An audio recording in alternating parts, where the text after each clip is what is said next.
ਦੋਸਤੋ ਤੁਹਾਡਾ PAS revision test 2 ਉਮੀਦ ਹੈ ਵਧੀਆ ਹੋਇਆ ਹੋਵੇਗਾ। ਜੇਕਰ ਕਿਸੇ ਵੀ ਕੁਐਸਚਨ ਦੀ ਤੁਹਾਡੀ ਕੋਈ ਡਾਊਟ ਹੈ, ਕੁਐਰੀ ਹੈ, ਜੋ ਤੁਹਾਡਾ ਕੋਈ ਕੁਐਸਚਨ ਸਕਿਪ ਹੋ ਗਿਆ ਹੈ, ਜੋ ਤੁਹਾਨੂੰ ਟੈਸਟ ਦੇ ਵਿੱਚ ਪਤਾ ਨਾ ਚੱਲਿਆ ਹੋਵੇ, ਇਸ ਵੀਡੀਓ ਦੇ ਵਿੱਚ ਅਸੀਂ ਉਹਨਾਂ ਸਾਰੀਆਂ ਕੁਐਰੀਜ਼ ਨੂੰ ਡਿਸਕਸ ਕਰਾਂਗੇ ਅਤੇ ਕੋਸ਼ਿਸ਼ ਕਰਾਂਗੇ ਤੁਹਾਡੀਆਂ ਡਾਊਟਸ ਨੂੰ ਦੂਰ ਕਰਨ ਬਾਰੇ। ਸੋ ਕੁਐਸਚਨ ਨੰਬਰ 1 ਜਿਹੜਾ ਹੈ ਸਾਡੇ ਪਾਸ, ਉਹਦੇ ਵਿੱਚ ਸਾਨੂੰ ਕਿਹਾ ਗਿਆ ਹੈ 2 ਲਗਾਤਾਰ 5 ਦੇ ਗੁਣਜ ਨੇ ਜਿਨ੍ਹਾਂ ਦਾ ਗੁਣਨਫਲ ਕਿੰਨਾ ਹੋਣਾ ਚਾਹੀਦਾ ਹੈ 300। ਸੋ ਬੜਾ ਈਜ਼ੀ ਹੈ। ਜੇਕਰ ਮੈਂ ਧਿਆਨ ਨਾਲ ਦੇਖਾਂ ਤਾਂ ਫਸਟ ਪਾਰਟ ਸਾਰੇ ਜਿਹੜੇ ABCD ਨੇ ਤਾਂ ਚਾਰਾਂ ਦੇ ਵਿੱਚ ਸਾਡੇ ਲਗਾਤਾਰ ਗੁਣਜ ਦਿੱਤੇ ਹੋਏ ਨੇ 25 30 10 15। ਸੋ ਕੁਐਸਚਨ ਨੂੰ ਸੋਲਵ ਕਰਨ ਦੀ ਬਜਾਏ ਅਸੀਂ ਇਹਨਾਂ ਨੂੰ ਗੁਣਨਫਲ ਦੇਖ ਲੈਂਦੇ ਹਾਂ ਪ੍ਰੋਡਕਟ ਕਿ 300 ਪ੍ਰੋਡਕਟ ਕਿਹਦਾ ਆਉਂਦਾ ਹੈ। 25 30 75। ਸੋ ਪਹਿਲੇ ਦਾ ਪ੍ਰੋਡਕਟ ਸਾਡੇ ਕੋਲ ਕਿੰਨਾ ਹੈ 750, ਦੂਜਾ 150, ਤੀਜਾ 1050। ਸੋ ਸਾਡੇ ਕੋਲ ਆਪਸ਼ਨ ਕਿਹੜੀ ਰਹਿ ਜਾਂਦੀ ਹੈ ਇੱਕ ਲਾਸਟ 15 ਗੁਣਾ 20 300। ਸੋ ਮੇਰੇ ਜਿਹੜਾ ਰਾਈਟ ਆਪਸ਼ਨ ਹੈ ਉਹ ਕੀ ਹੈ D ਹੈ। ਸੋ 15, 20 15 ਗੁਣਾ 20 ਸਾਡੇ ਪਾਸ 300 ਆਉਂਦਾ ਹੈ ਅਤੇ ਇਹ 15 ਦੇ ਇਹ ਜੋ 5 ਦੇ ਨੇ ਉਹ ਲਗਾਤਾਰ ਗੁਣਜ ਨੇ। ਸੋ ਇਸੇ ਤਰ੍ਹਾਂ ਕੁਐਸਚਨ ਨੰਬਰ 2 ਹੈ ਸਾਡੇ ਪਾਸ। ਇਸ ਦੇ ਵਿੱਚ ਸਾਨੂੰ ਇੱਕ ਪ੍ਰਾਕ੍ਰਿਤਿਕ ਸੰਖਿਆ ਨੈਚੁਰਲ ਨੰਬਰ ਜਿਸ ਦੇ ਵਿੱਚ 12 ਜੋੜਨ 'ਤੇ ਇਸ ਦਾ ਜਿਹੜਾ ਮੁੱਲ ਹੈ ਇਸ ਦੇ ਉਲਟ ਕ੍ਰਮ ਦਾ 160 ਗੁਣਾ ਹੋ ਜਾਵੇ। ਸੋ ਸਾਨੂੰ ਇੱਕ ਨੈਚੁਰਲ ਨੰਬਰ ਚਾਹੀਦਾ। ਸਪੋਜ਼ ਮੈਂ ਇੱਕ ਨੈਚੁਰਲ ਨੰਬਰ ਅਜ਼ਿਊਮ ਕਰ ਲੈਣਾ ਹੈ। ਸਪੋਜ਼ X ਹੈ ਮੇਰੇ ਪਾਸ। ਸੋ X ਦੇ ਵਿੱਚ ਕੀ ਜੋੜਨਾ ਸੀ 12। ਸੋ X + 12 ਕਿਸ ਦੇ ਇਕੁਅਲ ਆਉਣਾ ਚਾਹੀਦਾ ਹੈ 160 ਟਾਈਮਸ 160 ਗੁਣਾ X ਦਾ ਜੋ ਰੈਸੀਪ੍ਰੋਕਲ ਹੈ ਇਸ ਦਾ ਜੋ ਉਲਟ ਕ੍ਰਮ ਹੈ। ਸੋ X ਦਾ ਉਲਟ ਕ੍ਰਮ ਕੀ ਹੋਏਗਾ 1/X ਅਤੇ ਇਸ ਦਾ 160 ਗੁਣਾ। ਸੋ ਸਾਡੇ ਪਾਸ ਜਿਹੜੀ ਇਕੁਏਸ਼ਨ ਕੀ ਹੈ ਉਹ ਕੀ ਬਣ ਜਾਂਦੀ ਹੈ X ਕ੍ਰੋਸ ਮਲਟੀਪਲਾਈ ਕਰ ਲੈਂਦੇ ਅਸੀਂ X × X X square. So ਜੇਕਰ ਅਸੀਂ ਇੱਥੋਂ ਕ੍ਰੋਸ ਮਲਟੀਪਲਾਈ ਕਰੀਏ ਇਸ ਨੂੰ so X × X X square plus 12X equals 160। So 160 ਨੂੰ ਅਸੀਂ ਲੈਫਟ ਹੈਂਡ ਸਾਈਡ ਲੈ ਜਾਂਦੇ ਹਾਂ ਤਾਂ ਇਕੁਏਸ਼ਨ ਸਾਡੇ ਪਾਸ ਕੀ ਬਣਦੀ ਹੈ X square plus 12X minus 160 equals 0। ਇਹ ਸੋ ਕੁਆਡਰੈਟਿਕ ਇਕੁਏਸ਼ਨ ਹੈ। ਸੋ ਸਾਨੂੰ ਮਿਡਲ ਟਰਮ ਨੂੰ ਸਪਲਿਟ ਕਰਨਾ ਪਏਗਾ ਅਤੇ ਮਿਡਲ ਟਰਮ ਅਤੇ ਲਾਸਟ ਜੋ ਪ੍ਰੋਡਕਟ ਹੈ 160 ਚਾਹੀਦਾ ਆਪਾਂ ਨੂੰ ਇਹ ਵਾਲਾ। ਸੋ ਸਾਨੂੰ ਦੋ ਨੰਬਰ ਚਾਹੀਦੇ ਨੇ ਜਿਨ੍ਹਾਂ ਦਾ ਪ੍ਰੋਡਕਟ 160 ਹੋਵੇ ਅਤੇ ਜਿਨ੍ਹਾਂ ਦਾ ਜੋ ਡਿਫਰੈਂਸ ਹੈ ਕਿਉਂਕਿ ਨੈਗੇਟਿਵ ਸਾਈਨ ਹੈ 12 ਹੋਵੇ। ਸੋ ਦੋ ਨੰਬਰ ਐਸੇ ਜਿਨ੍ਹਾਂ ਨੂੰ ਗੁਣਾ ਕਰੀਏ 160 ਅਤੇ ਜਿਨ੍ਹਾਂ ਦਾ ਅਸੀਂ ਡਿਫਰੈਂਸ ਲਈਏ ਅੰਤਰ ਲਈਏ 12। ਸੋ ਇਹ ਦੋ ਨੰਬਰ ਸਾਡੇ ਪਾਸ ਕਿਹੜੇ ਬਣਦੇ ਨੇ 20 ਅਤੇ 8 20X ਮਾਈਨਸ 8X ਮਾਈਨਸ 160। ਸੋ ਜੇਕਰ ਮੈਂ ਧਿਆਨ ਨਾਲ ਦੇਖਾਂ ਤਾਂ ਮੈਨੂੰ ਨੈਚੁਰਲ ਨੰਬਰ ਲੈਣ ਲਈ ਕਿਹਾ ਗਿਆ। ਜਦੋਂ ਮੈਂ ਫਸਟ ਦੋ ਟਰਮਸ ਦੇ ਵਿੱਚੋਂ ਕਾਮਨ ਲਵਾਂਗਾ X ਤਾਂ ਇੱਥੇ ਪਿੱਛੇ ਬਚੇਗਾ X + 20। ਸੋ 20 ਜਿਹੜੀ ਹੈ ਸਾਡੇ ਪਾਸ ਆਪਸ਼ਨ ਹੈ ਵੀ ਨਹੀਂ ਹੈ ਆਨਸਰ ਦੇ ਵਿੱਚ ਜੇ ਮੈਂ ਧਿਆਨ ਦਿਆਂ। ਸੋ ਆਪਸ਼ਨ ਕੀ ਹੈ ਸਾਡੇ ਪਾਸ 8। ਸੋ ਇੱਥੇ ਸਾਡੇ ਪਾਸ ਜਿਹੜਾ 8 ਹੈ ਇੱਥੋਂ ਫੈਕਟਰ ਕਾਮਨ ਆਏਗਾ 8 ਅਤੇ ਰਾਈਟ ਹੈਂਡ ਸਾਈਡ ਜਾ ਕੇ ਪੋਜ਼ੀਟਿਵ ਹੋ ਜਾਏਗਾ। ਸੋ ਅੱਗੇ ਅਸੀਂ ਫਰਦਰ ਸੋਲਵ ਨਹੀਂ ਕਰਦੇ। ਤੁਸੀਂ ਕਰਨਾ ਚਾਹੋ ਤਾਂ ਕਰ ਸਕਦੇ ਹੋ। ਸਾਡੀ ਆਪਸ਼ਨ ਰਾਈਟ ਆਪਸ਼ਨ ਕੀ ਹੋਏਗੀ B ਕੁਐਸਚਨ ਨੰਬਰ 2 ਦੀ। ਜੇਕਰ ਮੈਂ ਇੱਥੋਂ ਕਾਮਨ ਲਵਾਂ 8 ਸੋ -8 ਕਾਮਨ ਆ ਜਾਏਗਾ ਅਤੇ ਪਿੱਛੇ ਕੀ ਬਚੇਗਾ X + 20। ਸੋ ਇੱਕ ਟਰਮ X + 20 ਆਏਗੀ, ਇੱਕ ਟਰਮ X - 8 ਆਏਗੀ। ਸੋ ਸਾਡਾ ਆਨਸਰ ਕੀ ਹੈ 8। ਇਸੇ ਤਰ੍ਹਾਂ ਕੁਐਸਚਨ ਨੰਬਰ 3 'ਤੇ ਚੱਲਦੇ ਹਾਂ ਆਪਾਂ। ਸੋ ਕੁਐਸਚਨ ਨੰਬਰ 3 ਦੇ ਵਿੱਚ ਸਾਨੂੰ ਕੁਛ ਟਰਮਸ ਦਿੱਤੀਆਂ ਨੇ। ਜੇਕਰ 5, 4, X, X + 3, 9 ਅਤੇ 8 ਇਹਨਾਂ ਸਾਰਿਆਂ ਦਾ ਮੱਧਮਨ ਮੀਨ ਕੀ ਹੈ 6। ਸੋ ਅਸੀਂ ਮੀਨ ਫਾਈਂਡ ਕਰਨੀ ਹੈ। ਮੀਨ ਫਾਈਂਡ ਦਾ ਮੈਥਡ ਕੀ ਹੈ ਮੀਨ ਫਾਈਂਡ ਕਰਨ ਦਾ ਸਾਡੇ ਪਾਸ ਅਸੀਂ ਸਾਰੀਆਂ ਟਰਮਸ ਨੂੰ ਐਡ ਕਰਦੇ ਹਾਂ। ਸੋ ਐਡ ਕਰਦੇ ਹਾਂ 5 ਅਤੇ 4 9 9 ਅਤੇ 3 12 12 ਅਤੇ 9 21 ਅਤੇ 8 29। ਸੋ ਜੇ ਮੈਂ ਨੰਬਰਸ ਨੂੰ ਐਡ ਕਰਾਂ ਤਾਂ ਸਾਡਾ ਸਮ ਕਿੰਨਾ ਆਉਂਦਾ 29। सो इस तरह साढ़े पास 2x ने, x प्लस x कितना होएगा साढ़े पास 2x, तो डिवाइड असी किन्ने नाल करना इसनूं, किन्नियां टर्म्स ने टोटल 1 2 3 4 5 6। सो टोटल टर्म्स साढ़े कोल किन्नियां ने 6। तो साडी जिहड़ी मीन आती है एक्स बार आ रही है, साडी मीन सानू किन्नी दित्ती है 6। सो इत्थों असी क्रॉस मल्टीप्लाई कर लैंदे आ। 6 × 6 इज़ 36। सो ये इत्थों जो है साढ़े पास क्रॉस मल्टीप्लाई हो जाएगा। सो जो साढ़े पास टर्म बच गई है वो की है 2x + 29। सो 2x + 29 36 बनना चाहिए। सो इत्थों सानू की पता चलता है कि 2x जो है वो किहदे इक्वल होना चाहिए 7 दे। 7 + 29 ही 36 होंदा है। सो x की होएगा साढ़े पास 2 × x। सो x नूं असीं 2 दे नाल गुणा करना है तो सानू आंसर की प्राप्त होंदा है 7। सो 7 दे लई सानू आंसर की चाहिए, x कितना आएगा साढ़े पास 3.5, 3.5 जिसनूं असीं बोलदे ने 3.5। सो साडी जिहड़ी राइट ऑप्शन है वो की है डी है 3.5। D is the right option. इसी तरह क्वेश्चन नंबर 4 करते हैं आपां। सो क्वेश्चन नंबर 4 दे विच सानू 2 समीकरण दिते ने ते इन्हां दोवें समीकरणों के अनंत हल ने, तो असीं एक सी जो एक्स का कोफिशेंट है, एक्स का गुणांक है पहले समीकरण दे विच ये वाला ये मिस है, इसनूं पता करना, इसकी वैल्यू फाइंड करनी है। सो अनंत हल दे लई जदों असीं एक्स के गुणांकां का अनुपात लैंदे आ, सी का अनुपात लैंदे असीं, एक्स का गुणांक की है 6। सो ये बराबर होना चाहिए है वाई का गुणांक कितना है -1 तो वाई का गुणांक कितना है -2। सो माइनस नाल माइनस कट जाएगा। सो साढ़े पास सी कितना आएगा, सी इज़ इक्वल टू 6 नूं असीं उपर मल्टीप्लाई कर देंगे 6/2। सो ये कैंसल आउट हो जाएगा, आंसर की आ जाएगा साढ़े पास 3। सो सी का जो वैल्यू है वो की है 3। सो साडी जिहड़ी राइट ऑप्शन की है ए। सो ये काफ़ी ईजी सी। क्वेश्चन नंबर 5 जिहड़ा वो थोड़ा जिहा टैक्नीकल है, थोड़ा जिहा घुमा के है। सो उसनूं भी डिस्कस करते हैं आपां।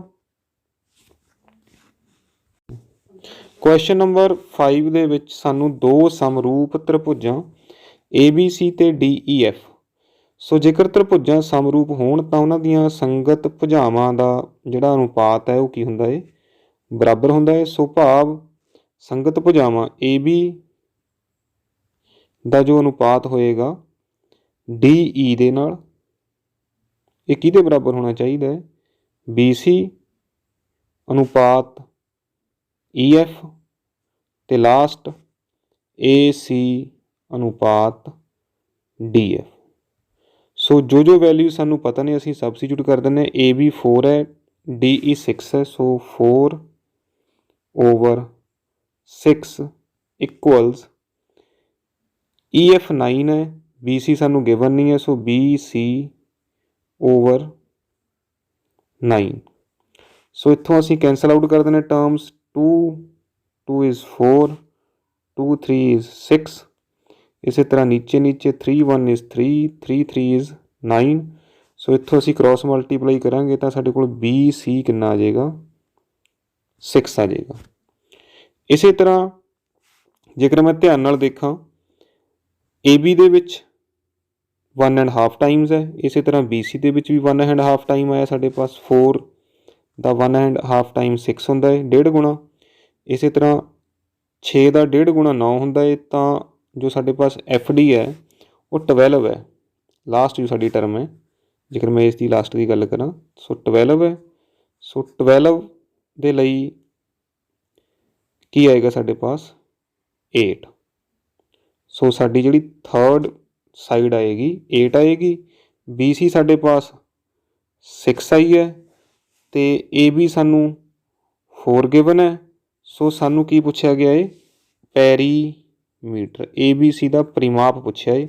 सो असी 4 6 ते 8 इन्हां तिन्नां दा की कर लांगे सम कर लांगे 4 + 6 + 8। सो ये साडा की आंसर आंदा है 18। So first option A so question number 5 का आंसर की होएगा ऑप्शन ए। सो इत्थे साडा जो मैथ का सैक्शन है, मैथ के पिछले फस्ट 5 क्वेश्चन सी वो खत्म होंगे ने, तो इत्थों साडा सैक्शन शुरू होंदा साइंस का। सो क्वेश्चन नंबर 6 जो है साइंस के बेस्ड है। So what happens at the snaps between two neurons, जो न्यूरॉन्स ਦੇ ਵਿੱਚ ਦੋ ਨਿਊਰੋਨਸ ਦੇ ਵਿਚਕਾਰ ਸਾइनैप्स ਤੇ ਕੀ ਹੁੰਦਾ ਹੈ।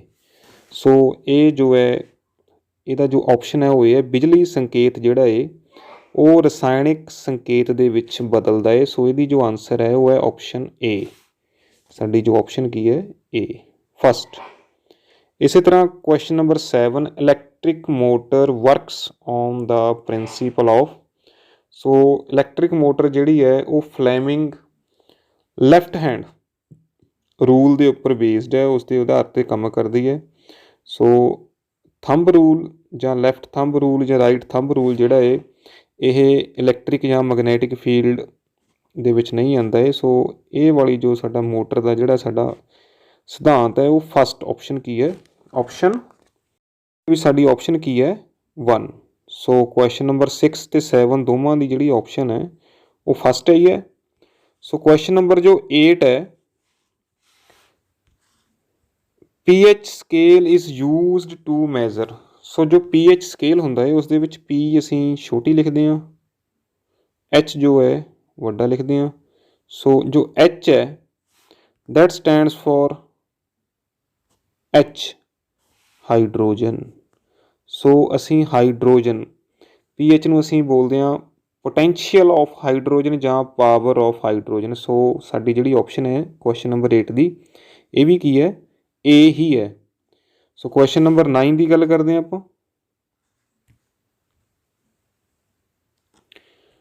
Question number 9 which acid do the fruits of lamin species have.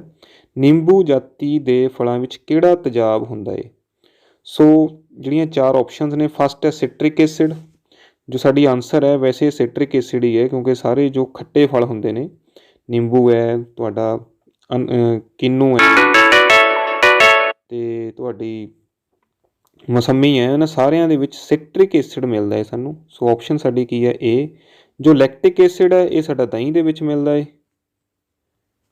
ਇਸੇ ਤਰ੍ਹਾਂ ਜੋ ਸਲਫਿਊਰਿਕ ਐਸਿਡ ਹੈ ਇਹ ਸਾਡੇ ਲਈ ਖਤਰਨਾਕ ਹੈ, ਹਾਨੀਕਾਰਕ ਹੈ। ਇਹ ਜਦੋਂ ਕਦੇ ਵੀ ਸਾਡੀ ਬੋਡੀ ਦੇ ਨਾਲ ਟੱਚ ਕਰਦਾ ਹੈ ਤਾਂ ਉੱਥੇ ਸਾਡੇ ਕੀ ਹੈ ਜਲਣ ਹੁੰਦੀ ਹੈ ਜਾਂ ਜ਼ਖਮ ਹੋ ਜਾਂਦੇ ਨੇ। ਸੋ ਜੋ ਸਾਨੂੰ ਸਪੀਸੀਜ਼ ਦੇ ਵਿੱਚ ਨਿੰਬੂ ਜਾਤੀ ਦੇ ਫਲਾਂ ਦੇ ਵਿੱਚ ਮਿਲਦਾ ਹੈ ਉਹ ਹੈ ਸਿਟਰਿਕ ਐਸਿਡ, ਆਪਸ਼ਨ ਏ। लास्ट जो है movement of sunflower towards light is an example of. सूरजमुखी के जोड़े पौधे ने प्रकाश वल मुड़ते हैं। सो प्रकाश शब्द है। सो प्रकाश वल मुड़न की जी उन्होंने प्रवृत्ति है, जी क्रिया है, उसनों असीं की बोलांगे प्रकाश अनुपूर अनुवर्तन, प्रकाश अनुवर्तन। सो ये भी ईजी है, इत्थे प्रकाश है तो इत्थे भी प्रकाश ही है। सो इत्थे तक साडे जो सैक्शन बी है साइंस है ये पहले 5 जो क्वेश्चन ने साडे वो कंप्लीट हो गए ने। इस तरह गल करते हैं असीं सैक्शन सी दे विच इंग्लिश के क्वेश्चनस की। Question number 11 we can not dash fans in summer. So fans summer दे विच असीं फैनस तो बिना रह सकते हैं, नहीं रह सकते। सो डू विदाउट असीं फैनस तो बिना, do without we can not do without fans in summer. Do with नहीं आना है, डू फॉर मतलब किसी के ਲਈ ਹੁੰਦਾ है, डू विद मतलब किसी के नाल ਹੁੰਦਾ है, डू अवे परे करना है तो डू विदाउट असीं फैनस तो बिना जिहड़ा है समर दे विच नहीं रह सकते। Question number 12 the late comers. Question number 12 जो है the late comers dash to the principal. So जो लेट कमर्स ने उन्होंने सेंड किया गया है, सेंट किया गया या were sent, head sent, principal को भेजा गया। The late commerce were sent, जो लेट कमर्स सी उन्होंने प्रिंसीपल के ऑफिस के विच भेजा गया, were sent. So sari option की है सी। सो क्वेश्चन नंबर 13 दे विच जिहड़ा ही वॉज फीलिंग वीक, वह कमज़ोर महसूस कर रहा सी। He went to his office. So मतलब इस करके तो नहीं ऑफिस गया है, बट परंतु वो फिर भी ऑफिस गया भावें कि वो कमज़ोर महसूस कर रहा सी। सो इसदी ऑप्शन की है B but. Question number 14, mister Das sold all his furniture dash he left for Canada. So mister Das ने फर्नीचर जो है सोल्ड किया है। सो कैनेडा जाण तो पहला सोल्ड करांगे। सो बिफोर ऑप्शन की आएगी साडी C, before he left for Canada. Canada जाण तो पहला जिहड़ा है उन्होंने जो फर्नीचर है वो की है सोल्ड करता है। Question number 15, mother may I have something to eat, choose the sentence with correct punctuation. So कोई बच्चा अपनी मदर ਨੂੰ ਪੁੱਛ ਰਿਹਾ ਹੈ ਕਿ ਕੀ ਉਸ ਨੂੰ ਖਾਣ ਨੂੰ ਕੁਝ ਮਿਲ ਸਕਦਾ ਹੈ। ਸੋ ਸਾਡੇ ਪਾਸ 4 ਆਪਸ਼ਨਸ ਨੇ। ਕੁਐਸਚਨ ਮਾਰਕ ਸਿਰਫ 2 ਦੇ ਵਿੱਚ ਹੈ, ਆਪਸ਼ਨ ਬੀ ਅਤੇ ਆਪਸ਼ਨ ਡੀ ਦੇ ਵਿੱਚ। ਸੋ ਜੋ ਡੀ ਹੈ ਉਸ ਦੇ ਵਿੱਚ ਮਦਰ ਤੋਂ ਬਾਅਦ ਕੌਮਾ ਹੈ, ਕੌਮਾ ਭਾਵ ਠਹਿਰਾਓ, ਮਦਰ ਇਸ ਤੋਂ ਬਾਅਦ ਥੋੜ੍ਹਾ ਠਹਿਰਾਓ ਹੈ। May I have something to eat. So ਸਾਡੀ ਆਪਸ਼ਨ ਕੀ ਆਏਗੀ ਡੀ। ਸੋ ਇਸ ਤੋਂ ਨੈਕਸਟ ਜੋ ਸਾਡੇ ਪਾਸ ਸੈਕਸ਼ਨ ਹੈ ਉਹ ਹੈ ਹਿੰਦੀ ਦੇ ਬੇਸਡ ਹੈ। ਸੋ ਇਹਦੇ ਵਿੱਚ ਜੋ ਮੋਸਟਲੀ ਕੁਐਸਚਨਸ ਨੇ ਤੁਹਾਡੀਆਂ ਕਹਾਣੀਆਂ ਦੇ ਬੇਸਡ ਨੇ। ਹਮ ਰਾਜੇ ਲੀਏ ਮਰਤੇ ਹੈ ਕਵਿਤਾ, ਇਹ ਕਵਿਤਾ ਦੇ ਬੇਸਡ ਹੈ। ਸੋ ਇਸ ਦੀ ऑप्शन ਜਿਹੜੀ है, इस कविता में उर्मिला किसकी प्रशंसा करती है। इसमें ऑप्शन है ए। सो इस पोएम ਦੇ ਵਿੱਚ, ਇਸ ਕਵਿਤਾ ਦੇ ਵਿੱਚ जो उर्मिला है वो किसानों की प्रशंसा करती है। सो साडी ऑप्शन की आएगी ए। दूसरी जो कहानी है साढ़े पास, ठेले पर हिमालय, पाठ के आधार पर बताइए कि लेखक और उसके जो मित्र थे वो कहाँ ठहरे थे, झोंपड़ी में, डाक बंगले में, जंगल में, जहाँ किसी होटल में। सो आपने कहानी पढ़ी होगी। सो वो ठहरे थे डाक बंगले में, ख। इसी तरह क्वेश्चन नंबर 18 है, माँ का कमरा कहानी के आधार पर बताएं कि बसंती की पड़ोसन कौन थी। सो क्वेश्चन नंबर 18 का आंसर भी की है ख, रेशमा। सो ये जो सारे क्वेश्चन ने तुहाडी मैमरी बेस्ड ने, तुहानू याद करने पैणगे जां तुहाडे याद होने चाहिए ने। सो ये कोई लॉजिक नहीं है, टोटली तुहाडे मैमरी बेस्ड ने। इतिहास का सही विशेषण, इतिहास जेकर मैं चारे ऑप्शनस की गल करा तो ये इतिहासिक, ऑप्शन बी ख, ये साडी ऑप्शन जिहड़ी है सारिਆਂ नालों डिफरेंट भी है तो यह सही भी है। इसी तरह क्वेश्चन नंबर 20, आदमी की सही भाववाचक संज्ञा। सो भाववाचक संज्ञा भावना होनी चाहिए है तो आलमोस्ट सारे सेम ने, सिर्फ स्पैलिंग चैक करना है असी। सो ये भी बाय चांस जो साडी ऑप्शन है ख, आदमियत। सो सैकेंड ऑप्शन है क्वेश्चन नंबर 20 दी। सो इस तो बाद साडा सैक्शन, इस तो बाद जिहड़ा साडा सैक्शन है क्वेश्चन नंबर 21 तो लैके 25 वो पंजाबी दा सैक्शन है। इस दे विच तुहाडी मात भाषा पंजाबी दे बेस्ड क्वेश्चन ने, काफ़ी ईजी ने। इन्हां विच अगेतर तो बिना शब्द किहड़ा है। सो कुशल जिहड़ा कुमत है, सुमत, कुलगदा, सुलगदा। सो जो अगेतर तो बिना शब्द है वह है कुशल। इसी तरह क्वेश्चन नंबर 22, चिट्ठी विच संबंध प्रगटाओ शब्द किहड़ा है। संबंध प्रगटाना है। सो पहला है सत्कारयोग माता जी, बिना शक माता जी एक रिश्ता है, बट ये रिश्ता किहदे नाल है इत्थों क्लीयर नहीं हुंदा। परम पिता जी, तेरा वड्डा वीर। सो जो इत्थे है वो साडा जो किसी इंसान का दूजे नाल रिश्ता जो क्लीयर होंदा, संबंध प्रगटाउंदा है, तेरा वड्डा वीर। सो साडी ऑप्शन की है सी। तस्बी शब्द किहड़ी भाषा का है, ये बड़ा टैक्नीकल क्वेश्चन है। तो ये जो शब्द है ये अरबी भाषा का है। सो इसकी ऑप्शन की है बी। सो ये भी तुहानू याद ही करना पएगा, ये मैमरी बेस्ड ही है, तस्बी। सो तस्बी दे जो क्वेश्चन है वो अरबी भाषा तो है।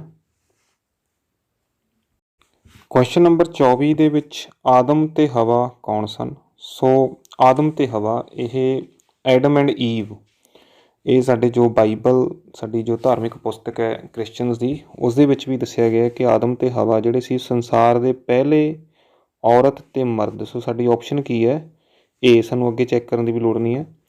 ਇਸੇ ਤਰ੍ਹਾਂ ਕੁਐਸਚਨ ਨੰਬਰ 25, ਸਹੀ ਭਾਵ ਅਰਥ ਅਨੁਸਾਰ ਉੱਤਰ ਚੁਣੋ। ਸੋ 4 ਲਾਈਨਾਂ ਨੇ ਜਿਸ ਦੇ ਵਿੱਚ ਜੋ ਸਾਡਾ ਕੁਐਸਚਨ ਹੈ, ਆਲਿਮ ਕਿਸ ਚੀਜ਼ ਦਾ ਹੋਕਾ ਦਿੰਦਾ? ਸੋ ਆਲਿਮ ਕਹਿੰਦਾ, ਦੇ ਹੋਕਾ। ਆਲਿਮ ਕੀ ਕਹਿੰਦਾ ਹੋਕਾ ਦੇ ਕੇ? ਤਰਕ ਹਲਾਲੋ ਖਾ ਮੁਰਦਾਰ। ਤਰਕ ਹਲਾਲੋ, ਹਲਾਲ। ਸੋ ਕਿਸ ਚੀਜ਼ ਦਾ ਝਗੜਾ ਏ? ਹਲਾਲ ਦਾ ਝਗੜਾ ਏ। ਲੋਟਾ ਤਸਬੀ ਮਸਲਾ ਨਹੀਂ ਹੈ, ਉਹ ਫਸਟ ਲਾਈਨਾਂ ਦੇ ਵਿੱਚ ਆ ਗਏ ਨੇ। ਆਲਿਮ ਹੋਕਾ ਦੇ ਕਿਸ ਚੀਜ਼ ਦੀ ਗੱਲ ਕਰਦਾ ਹੈ? ਤਰਕ ਹਲਾਲੋ ਮਰਦਾਰ ਦੀ ਗੱਲ ਕਰਦਾ। ਸੋ ਹਲਾਲ ਸ਼ਬਦ ਇੱਥੇ ਆਉਂਦਾ ਹੈ। ਸੋ ਸਾਡੀ ਆਪਸ਼ਨ ਕੀ ਹੈ? ਡੀ, ਲਾਸਟ ਆਪਸ਼ਨ ਹੈ। ਇਸ ਤੋਂ ਬਾਅਦ ਸਾਡਾ ਜੋ ਸੈਕਸ਼ਨ ਹੈ ਉਹ SST ਦਾ ਹੈ, ਸੋਸ਼ਲ ਸਾਇੰਸਿਸ ਦੇ ਬੇਸਡ ਹੈ। ਕੁਐਸਚਨ ਨੰਬਰ 26 ਦੇ ਵਿੱਚ, ਸੁਖਮਨੀ ਭਾਰਤ ਦੇ ਜਿਸ ਹਿੱਸੇ ਵਿੱਚ ਰਹਿੰਦੀ ਹੈ, ਭਾਰਤ ਦਾ ਉਹ ਹਿੱਸਾ ਗਰਮੀਆਂ ਦੇ ਮੁਕਾਬਲੇ ਸਰਦੀਆਂ ਦੇ ਵਿੱਚ ਜ਼ਿਆਦਾ ਵਰਖਾ ਪ੍ਰਾਪਤ ਕਰਦਾ ਹੈ। ਸੋ ਨਕਸ਼ੇ ਦੇ ਉੱਪਰ ਸਾਡੇ ਇੱਥੇ ਇੱਕ ਰਾਊਂਡ ਲੱਗਿਆ ਹੈ। ਗਰਮੀਆਂ ਦੇ ਮੁਕਾਬਲੇ ਸਰਦੀਆਂ ਦੇ ਵਿੱਚ ਜ਼ਿਆਦਾ ਵਰਖਾ ਕਿਉਂ ਪ੍ਰਾਪਤ ਕਰਦੀ ਹੈ ਜਗ੍ਹਾ? ਕਿਉਂਕਿ ਜਦੋਂ ਸਰਦੀਆਂ ਦੇ ਵਿੱਚ ਧਰਤੀ ਤੋਂ ਹਵਾ ਜਿਹੜੀ ਹੈ ਸਮੁੰਦਰ ਵੱਲ ਵਗਦੀ ਹੈ, ਤਾਂ ਜਦੋਂ ਇਹ ਵਾਲੇ ਸੈਕਸ਼ਨ ਦੇ ਵਿੱਚੋਂ ਦੀ ਨਿਕਲਦੀ ਹੈ ਤਾਂ ਉਹ ਬੇ ਆਫ ਬੰਗਾਲ ਦੀ ਖਾੜੀ ਤੋਂ ਪਾਣੀ ਲੈ ਲੈਂਦੀ ਹੈ ਅਤੇ ਇਸ ਜਗ੍ਹਾ ਜਾ ਕੇ ਜੋ ਸਰਕਲ ਲੱਗਿਆ ਹੈ ਇੱਥੇ ਵਰਖਾ ਕਰਦੀ ਹੈ ਸਰਦੀਆਂ ਦੇ ਮੌਸਮ ਦੇ ਵਿੱਚ। ਸੋ ਇਹ ਜਿਹੜੀ ਜਗ੍ਹਾ ਹੈ ਉਹ ਹੈ ਤਾਮਿਲਨਾਡੂ।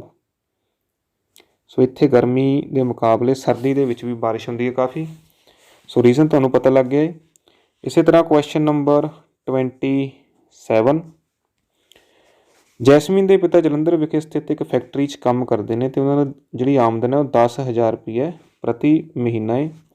ਵਿਦਿਆਰਥੀ ਅਰਥ ਸ਼ਾਸਤਰ ਵਿੱਚ ਕਿਸੇ ਦੇਸ਼ ਦੀ ਕਿਸੇ ਇੱਕ ਖਾਸ ਸਾਲ ਦੀ ਰਾਸ਼ਟਰੀ ਆਮਦਨ ਨੂੰ ਜੇਕਰ ਅਸੀਂ ਜਨਸੰਖਿਆ ਨਾਲ ਭਾਗ ਦਈਏ ਤਾਂ ਕਿਹੜੀ ਆਮਦਨ ਮਿਲਦੀ ਹੈ? ਸੋ ਅਸੀਂ ਲਾਭ ਦੀ ਗੱਲ ਤਾਂ ਨਹੀਂ ਕੀਤੀ ਹੈ, ਸੋ ਆਪਸ਼ਨ ਡੀ ਤਾਂ ਹੋ ਨਹੀਂ ਸਕਦੀ ਹੈ। ਘਰੇਲੂ ਆਮਦਨ ਦੀ ਵੀ ਗੱਲ ਨਹੀਂ ਕੀਤੀ, ਅਸੀਂ ਰਾਸ਼ਟਰੀ ਆਮਦਨ ਦੀ ਗੱਲ ਕਰ ਰਹੇ ਹਾਂ। ਸੋ ਆਪਸ਼ਨਾਂ ਸਾਡੇ ਪਾਸ 2 ਰਹਿ ਜਾਂਦੀਆਂ ਨੇ, ਕੁੱਲ ਰਾਸ਼ਟਰੀ ਆਮਦਨ ਜਾਂ ਪ੍ਰਤੀ ਵਿਅਕਤੀ ਆਮਦਨ।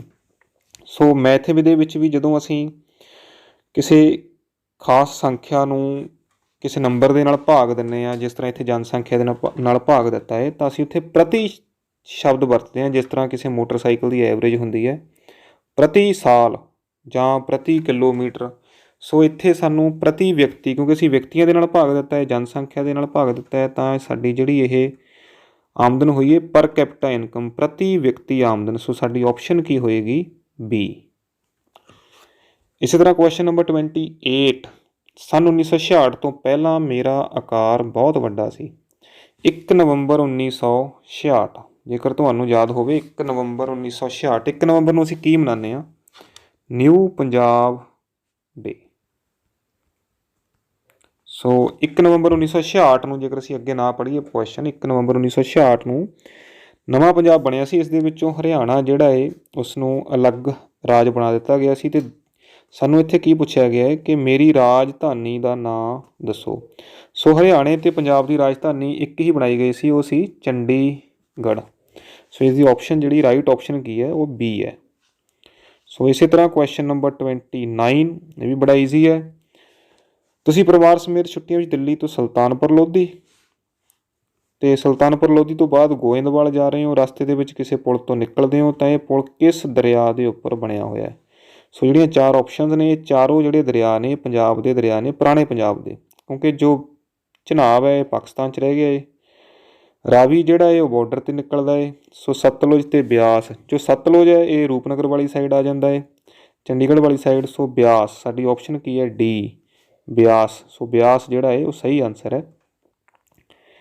ਕੁਐਸਚਨ ਨੰਬਰ 30, ਭਾਰਤ ਵਿੱਚ 3 ਖੇਤੀਬਾੜੀ ਬਿੱਲ ਪਾਸ ਹੋਏ ਨੇ ਜਿਨ੍ਹਾਂ ਦਾ ਕਿਸਾਨ ਜਿਹੜੇ ਨੇ ਉਹ ਆਪਣੇ ਵਿਰੁੱਧ ਮੰਨਦੇ ਨੇ ਅਤੇ ਇਸ ਦਾ ਸ਼ਾਂਤੀਪੂਰਵਕ ਤਰੀਕੇ ਨਾਲ ਵਿਰੋਧ ਵੀ ਕਰ ਰਹੇ ਨੇ। ਸੋ ਸ਼ਾਂਤੀਪੂਰਵਕ ਤਰੀਕੇ ਦੇ ਨਾਲ ਵਿਰੋਧ ਕਰਨ ਦਾ ਜਿਹੜਾ ਅਧਿਕਾਰ ਹੈ ਉਹ ਕਿਸ ਮੌਲਿਕ ਅਧਿਕਾਰ ਦੇ ਅੰਤਰਗਤ ਸ਼ਾਮਿਲ ਹੈ? ਸੋ 4 ਆਪਸ਼ਨਾਂ ਨੇ, ਸਮਾਨਤਾ, ਆਜ਼ਾਦੀ ਦਾ ਅਧਿਕਾਰ, ਸੰਵਿਧਾਨਿਕ ਉਪਚਾਰਾਂ ਦਾ ਅਧਿਕਾਰ ਜਾਂ ਇਹਨਾਂ 'ਚੋਂ ਕੋਈ ਨਹੀਂ।